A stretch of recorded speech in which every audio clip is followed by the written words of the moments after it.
through the power of their source, their treasure, their fate, the Dark Crystal.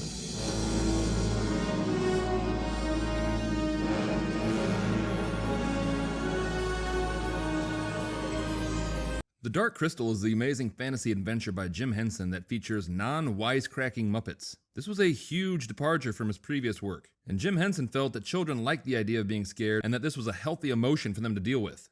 Which is fine, but I've said it before that the scariest thing in any kid's movie is the Gorax in Ewok Adventure. You know what? Let me know down in the comments which kid's movie moment scared the shit out of you growing up.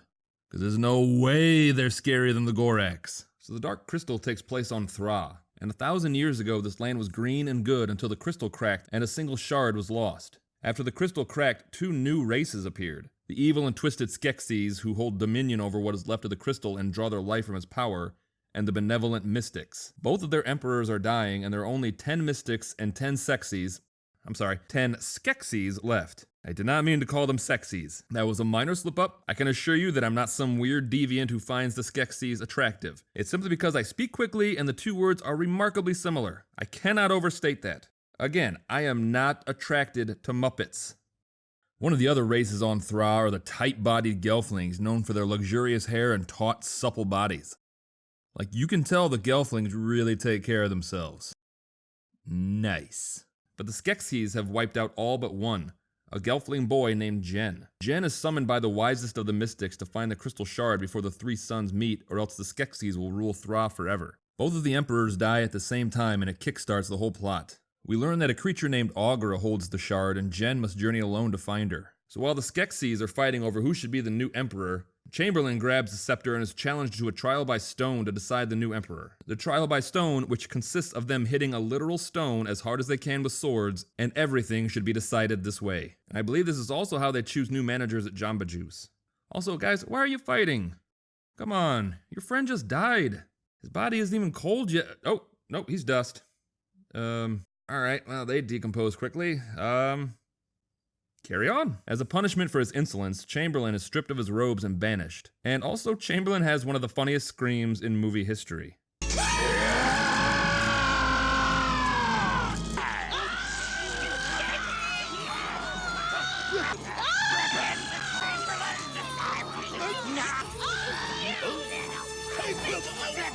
Second only to this one.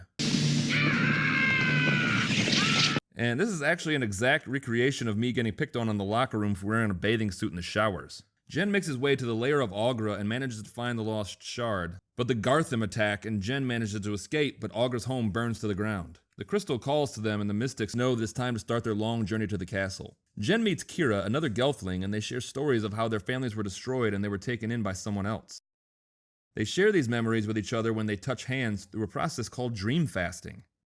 It's kind of like that sex halo thing in Demolition Man, but without the sex.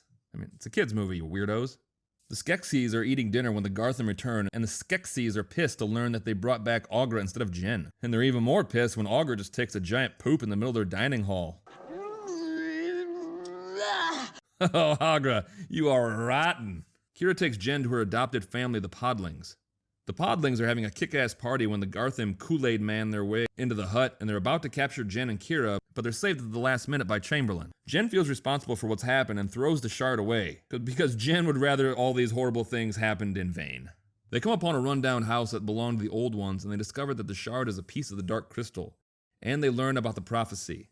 When single shines the triple sun, what was sundered and undone shall be whole, the 2 made 1. By gelfling hand, or else by none.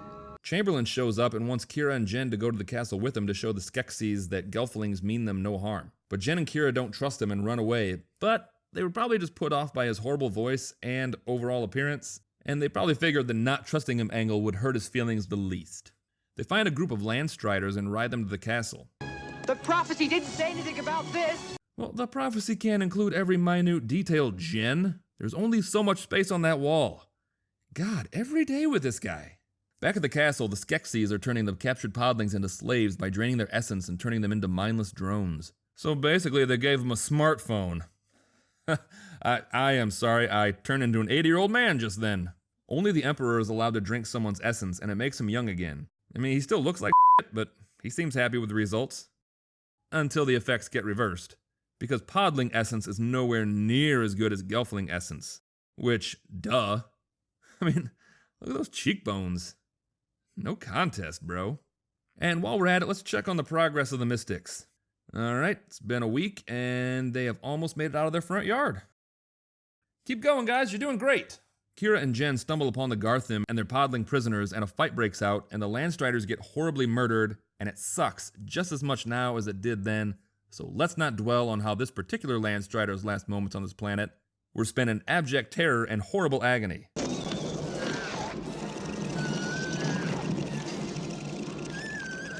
May his horrified screams not haunt your dreams as you watch him probably being eaten alive right now by the Garthim. The Garthim have Jen and Kira surrounded, and it looks like this could be the end, and oh, Kira has wings. Had them the whole time. And they can support 2 gelflings. Probably could have just flown this whole way, you stupid. Oh, I am being handed a note by my producer. So apparently the gelfling female's wings used to be used for flying, but now they are only used for gliding. How the hell did you know this? Where did you find this information?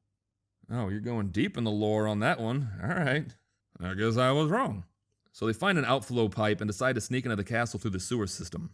Jen crawled through 500 yards of shit-smelling foulness I can't even imagine. Jen Dufresne, who crawled through a river of shit and came out clean on the other side. I smell death here.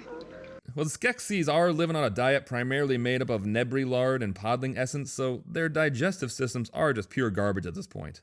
Chamberlain tries again to gain their trust with the soothing action of lunging at them.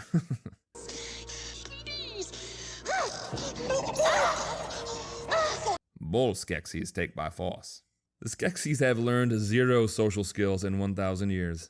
Jen stabs Chamberlain with a shard, and the wound is matched on one of the Mystics, and Chamberlain turns on him and kidnaps Kira, where he presents Kira to the Emperor, and they decide to drain her essence and then kill her because the prophecy says that a gelfling will destroy them. Algra tells Kira to call to the animals, and they break free from their cages and kill one of the Skeksis. Burn in hell, you stupid oh shit, I keep forgetting that they're linked. Oh, poor Mystic. The suns are aligning, and it is now or never, Jen. Your whole journey has led to this moment. Don't mess it up. Jen! Are you effing essing me right now? So now Kira has to jump down and grab the crystal while Jen does nothing. Kira throws the shard to Jen and gets stabbed in the process and dies. So alright, Jen. A lot of people have suffered and died to get you to this point. You have the shard, the suns are aligning, so just place the shard in there. Just go ahead and fix the crystal, Jen. Oh, okay, the suns are now aligned and are shining directly onto the crystal, Jen. For all we know, we are past the point of no return here. I mean, I'm not really sure because the prophecy wasn't crystal clear on that. I did not mean to do a crystal pun just then. It happened. Let's just move on and drive that shard home, buddy.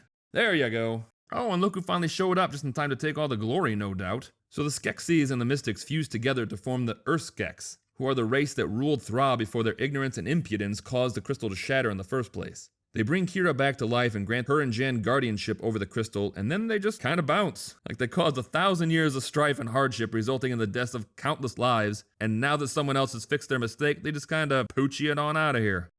So now that Thra is whole again, we do have to address the elephant in the room. Jen and Kira are the last 2 gelflings left. So either the gelflings will just be extinct in a few decades, or they can try to rebuild their race with only 2 people, which is a horrifying prospect. I read that to rebuild a civilization, you need at least 1,000 people.